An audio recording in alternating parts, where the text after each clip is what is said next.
So, hallo, schön, dass ihr dabei seid. Wie ihr seht, ist das Wetter ein bisschen seltsam geworden.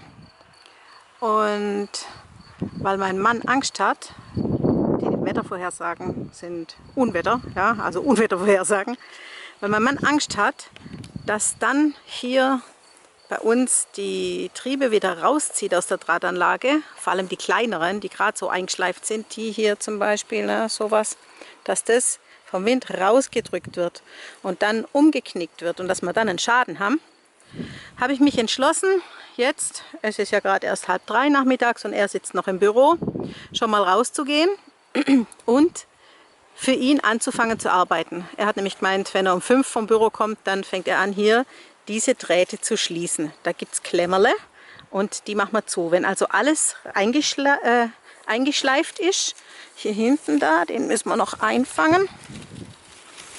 So, der kommt rein und auch gleich in die obere.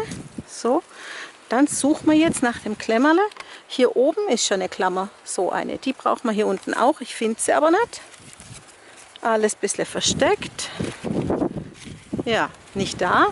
Dann nehme ich die obere und setze die einfach um. Mal gucken, ob ich das mit links hinkriege. Aha, und schon geht der Wind los. Mein Mann hat recht. Jetzt setze ich die hier unten ein. Zu. Komm, jetzt ist zu und mach hier zu. Und jetzt sind die hier unten drin und die Wahrscheinlichkeit, dass sie rausgeblasen werden, ist geringer. Also hier unten, das ist der Biegedraht. Das hier ist der erste obere Draht und hier kommt dann noch ein zweiter und ein dritter. Je nachdem, wie hoch die Ruten wachsen, sollten sie alle in dieser Drahtanlage drin gut geschützt sein. Und dann gibt es nachher eine schöne, saubere Laubwand.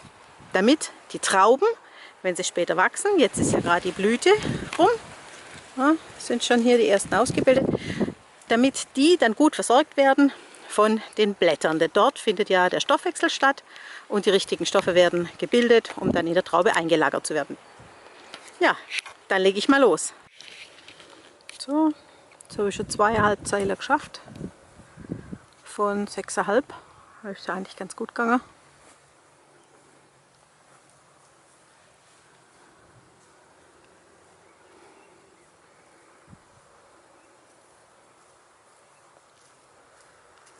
Ah, kommst du helfen? Ah, da hast du ja schon Frühstück geschafft. Dann kannst du auch was trinken. Ah, das ist lieb, dass du mir was bringst. 2,5 Zeilen habe ich geschafft. Kleine hilft tut auch gut. Hat der Bauer gesagt seinerzeit, wo seine Frau 3 Reilen gefällt hat und er eine. So kommt mir's vor. Hey Leute, hat's euch gefallen? Dann guckt doch öfter mal in meinen Kanal rein. Oder auf meine Homepage, da hat's ein ganz nettes Programm. Bei uns ist nämlich etwas geboten.